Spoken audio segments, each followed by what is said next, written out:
I'm at the South by Southwest conference in Austin, Texas. Over the last few years, this has become one of healthcare's biggest events.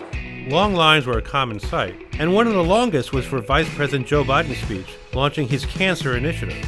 The speech delivered the most emotional moment of the conference when Biden urged a packed auditorium to grasp the urgency of now. How many times have you had a patient say to you, "Doc, I know you can't save me, but Doc, can you give me one more month? I want to walk her up the aisle. Just give me one more month." "Doc, if I only have 2 more weeks, I can see the baby born." That's the urgency of now. Of now. This moment. This instant. Now. I am unwilling to postpone for 1 day longer the things we can do now to extend people's lives, and so should you be. We can make enormous, enormous, enormous progress. Thank you all. Thank you for your time.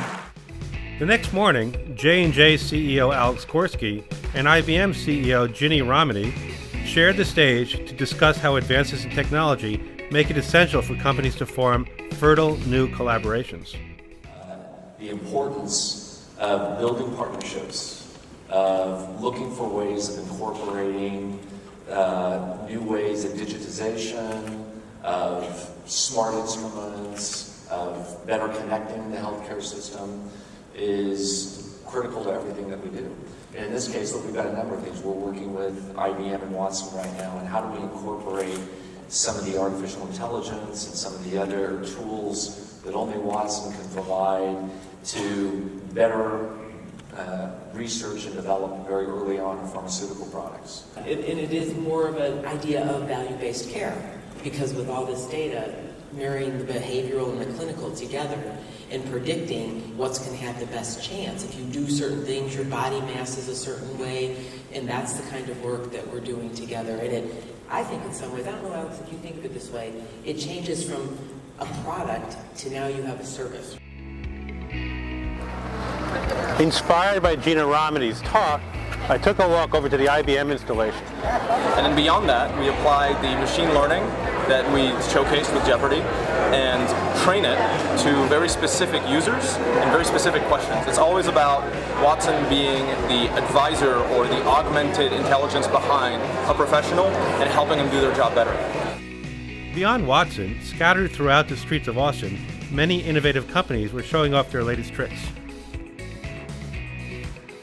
But most of the activity was centered at the Austin Convention Center, so we hurried back.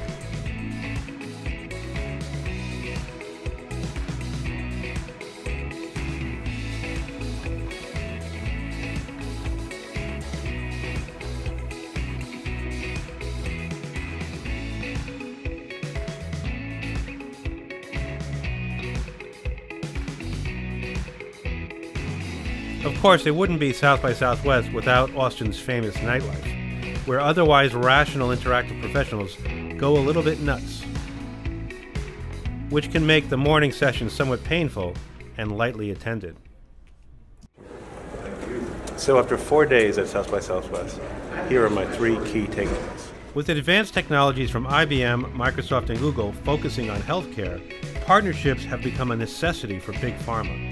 AI and machine learning are now offering us the chance to know with certainty which sales and marketing channels are delivering the best results.